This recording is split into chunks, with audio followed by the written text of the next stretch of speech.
Alright everybody, we are live. It's Saturday Night Live in New York City. I'm Liv Schreiber, your host. Welcome.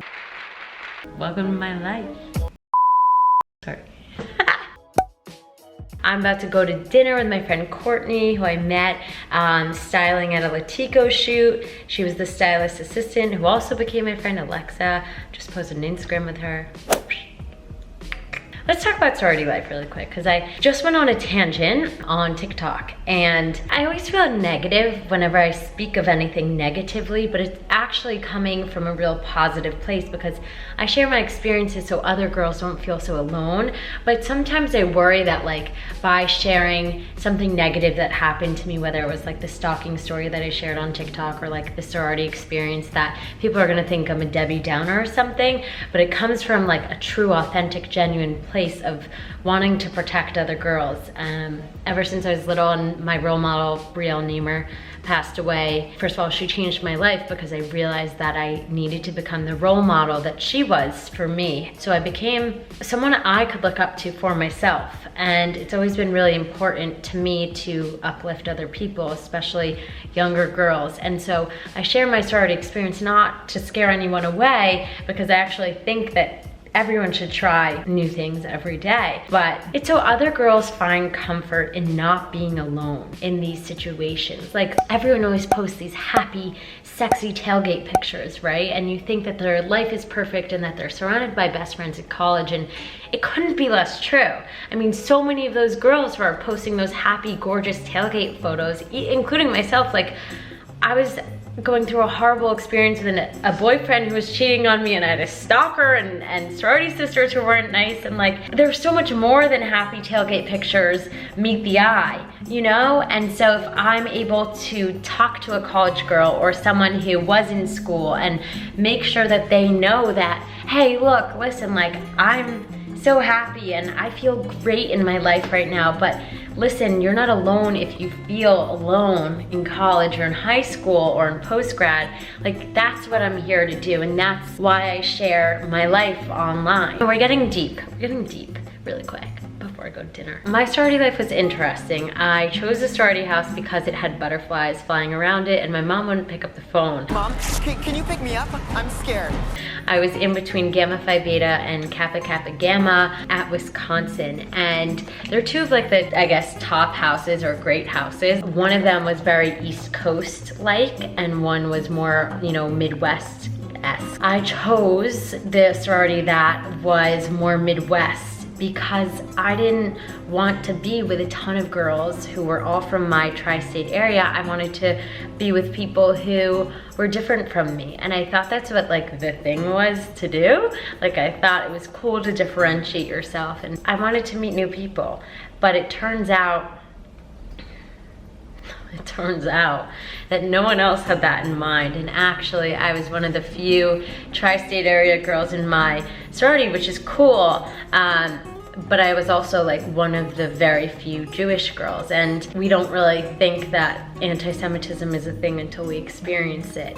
Most of these girls had never experienced living with a Jewish girl before or being friends with one, and that made me different, and alongside being from New Jersey. And I never thought those things were like in any way weaknesses or anything to be anything but proud of. But I joined the wrong sorority, and they made me feel like something was off with me for being who I was. And it made me less confident. I wanted to become the social chair assistant, and eventually I became social chair before I dropped the sorority, because I wanted to change the dynamics of the sorority. If you don't like it, don't complain about it, go and change it. My whole thing was I wanted to surround us with guys who were different. I wanted to bring the football team in and bring in diversity and have us go party with the Jewish guys and the different types of guys out there, so that we could be more cultured in this very predominantly white Midwestern sorority. And the girls did not like it. They canceled my social calendar, and it was really a struggle. I've never been a friend group kind of girl with like 20 best friends. I don't need friends. They disappoint me.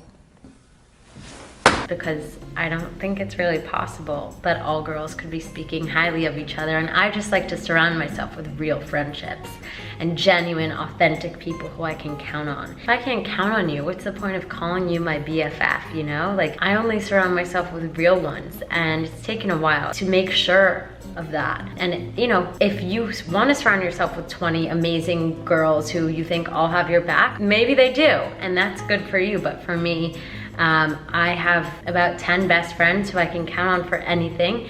And even having one best friend is huge. Like, one girl who you really love, or guy, or even your mom or your brother or your sister. Like, everyone outside of your family is a bonus. I just felt like my sisters, who I was, by the way, paying for, being in a sorority you have to pay, it was silly. Because these girls talked about each other. Even the hottest girls in the sorority with their clique, like, they all just talked about each other, and it just wasn't something I wanted to do. Did you write this? No, I swear. I wanted to learn and be around new people who were uplifting and motivated and excited to meet new people.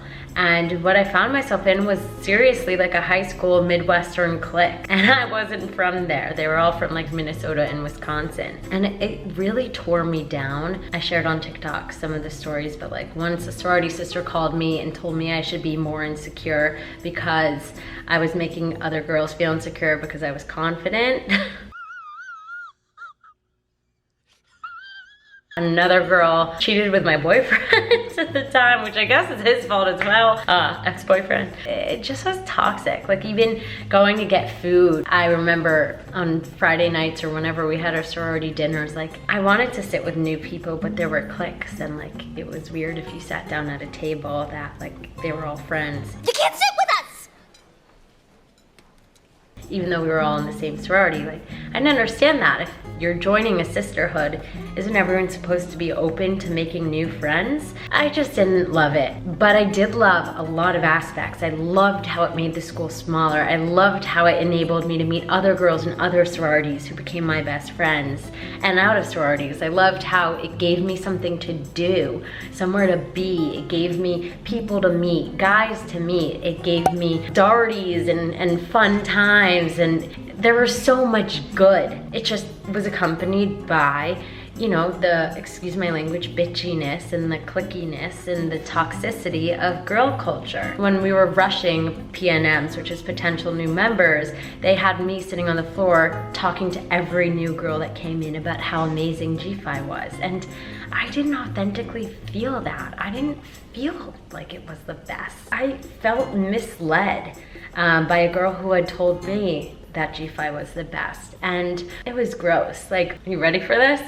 We had a projector in the sorority house, and they, because most of the girls were predominantly from Minnesota, they had projected girls on the screen that they knew from high school, and you know, they would say like, this is Liv Schreiber, she's from New Jersey, she likes X, Y, and Z, and she's like really pretty, and you know, her sister's in G5, so we think she'll want to be in G5. Stand up if you've ever had a situation with Liv Schreiber, if you think she shouldn't be in the sorority, or if she should. So they would project girls' faces in front of the entire sorority on a giant projector and talk about them.